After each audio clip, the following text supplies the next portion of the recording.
Alright guys, so you're going to get a little bit of a different angle of me today. I'm going to show you my day-to-day. A lot of you already know I moved out to Santa Monica, beautiful Santa Monica, California, and I'm opening a fitness studio here with my girlfriend Christina, Cruz. We're splitting our time between doing my training, which is gymnastics, fitness, calisthenics training, and bodyweight strength training, and obviously Christina hosting boxing training as well. So enjoy this video. We're going to get an inside look of Christina and I in the gym doing our own training, hosting classes, and a little bit of my day-to-day. Check it out.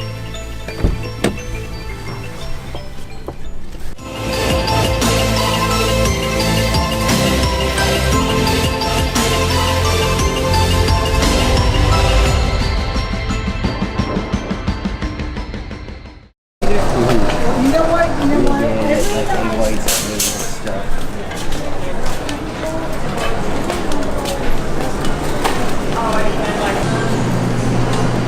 Looking for about 6 egg whites, something along those lines. It's a little bit hard because they bake these, I think.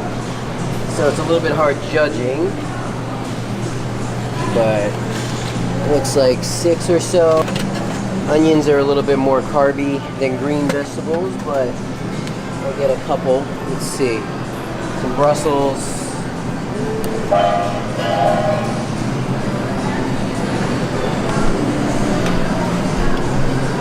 That'll be it for meal number 3 today. Like I said, that's maintenance. So I already had post-workout nutrition, which was super high carb, high protein, and medium fat. So this will be maintenance meal today. Get over to the gym. We'll get set up, get ready. We're gonna have a crazy training session today. All right, see you guys soon.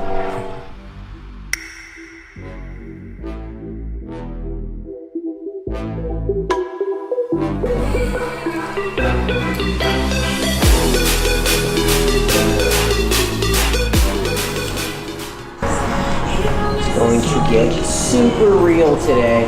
Alright. So we need a low set, we need a high set.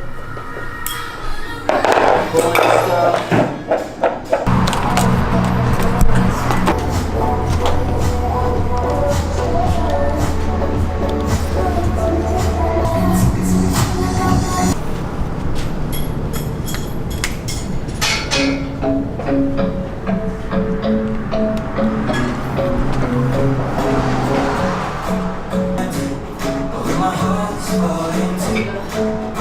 So today we're gonna do a bodyweight boot camp training. So for those with bodyweight boot camp members, we're going for phase 3 today. So it's gonna be a really hard session. So I'm gonna pick my favorite one. We always mix it up, but what's up, my man? Hey, how you doing? Oh man. It'd just be like, you know, general conditioning, bodyweight, like burnout stuff. What do you think? I like it, it's cool. Are we gonna pull ups on the ring? Yeah, a little bit of a challenge for me because I never used this tool. So we'll just go through this, man. It's gonna be hard for both of us. I think, you know, one of the most important things, the hardest part of it is gonna be the designated 70 seconds here. So rest for 70.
In my group, right? I was the least talented in my group, hands down. If I would have done just what my coaches asked of me, there's no way I would have been better than anybody. I actually would have been the worst. And you had that same experience, right? Starting boxing at 22 years old. Yeah. Right? I started boxing at 22, And when I first started competing, I felt like I was behind. So I felt like I had to work 10 times harder than everyone else just to make it to where I am today. And I did, and a year later after training, I found myself on the national team and have been on the national team since 2007. And it's just from all the hard work that I put in and dedication. Isn't that the coolest part? Yeah, though? it is. It's like awesome. the coolest part because like no matter what you do, no matter where you start, if you work, you can get it. Yeah. If you work, you can get it, just like as a general statement. Now you might have to work a whole bunch, you might not have to work that much, but that's the coolest part to me about sport.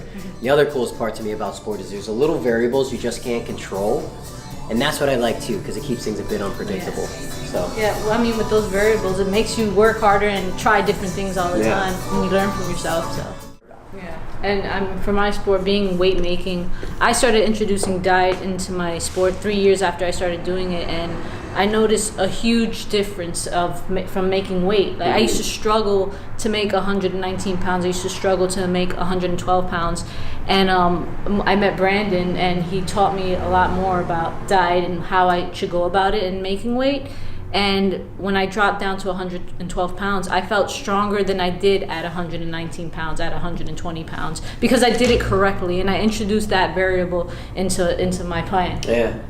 I mean, that's the piece of it, right? Like we have a lot of different things that make us perform well. But in the end of the day, if you're crash dieting, right, and you're losing 7 pounds in a week and it's not something that you're used to, there's no way you're going to feel normal, right? So for Christina and I, when Christina had to drop down to 112 for 2016 trials, I mean, you were like 111.2 like 6 weeks out because she just was performing best at that weight. And how many people were telling you like, no, you have to gain weight and then lose it right before? And I get it. You know, conceptually that does make sense to me. But in the end of the day, if you perform best at 111 and your weight class that you're fighting at's 112, right? And there's no reason to try to get any lower, whatever, you perform your best at 111, then live at 111. The board's all written out, it's beautiful.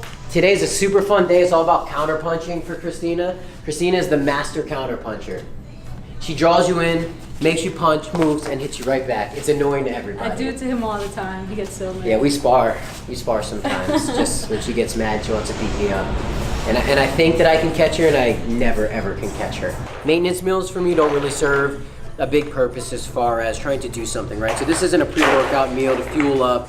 This isn't a post-workout meal for recovery necessarily. This is maintenance. So it always has adequate protein, fibrous source of carbohydrates, and some fat as well. Just kind of keeping me even keeled throughout the day. So it's usually egg whites, sometimes it's fish, sometimes it's chicken breast, turkey breast. I'm not a big beef eater at all. There was actually a point in my life where I didn't eat beef at all. So yeah, it's usually this kind of protein source. If I don't have food, I can have a protein shake as well. I try to strategically place different protein canisters around me in my life. There's one in my car, one here at the fitness studio, one at home. So I always make sure I'm prepared. Being prepared is huge. It's huge. Good. Yeah, so today's workout obviously was super high intensity, right? A ton of volume, a lot of supersets and drop sets. But I love talking about how that really fits into the big picture, because for learning a planche or an iron cross or any kind of body weight strength movement, there needs to be a lot of different variables and moving parts. But there's one thing we can't forget. We have to train that actual skill. So everything that I preach the 2/3, 1/3 rule. When you can't do the skill, you should be spending 2/3 of your time doing complementary strength training, 1/3 of your time attempting that skill or doing a skill like that with reduced resistance. Now, once you can do the skill, let's say we can do the planche, 2/3 of your time needs to be spent perfecting that planche, right? Doing that planche over and over again. Then just 1/3 of the time is complementary strength training. And everybody asks me about volume and intensity and all the different variables that play a part. But in the end of the day, if we can't do the skill, if we don't have the skill, right, of accomplishing that end goal, there's no way we're gonna be able to do it. I don't care how much you can bench press, how much you can deadlift, you're not gonna be able to do a planche unless you practice a planche. So I always think about the end or the goal skill as the seed. And the further we get away from that seed, the less important and the less translatable all those exercises are. So if we're gonna do a planche, that's the end goal. Doing a planche with reduced resistance is something that's close and really relatable, something we should practice often. One step back from that would be laying on your back and mimicking a planche position with dumbbells. That should be done less often. One step back from that would be strengthening your push-up. That should be done even less often. So the closer we are to the actual planche, the closer the exercise is to actually doing that end goal or that end skill, that's how often we should be practicing those things. Everything else needs to be complementary and just worrying about general physical preparedness and general fitness.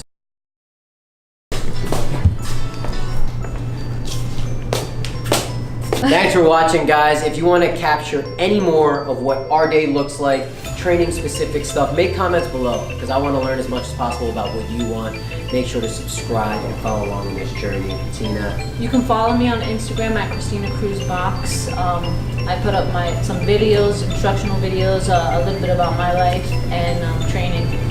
How's that for a hard shout out, right? And you guys know where to follow me as well. All right, guys, catch us next time. Later.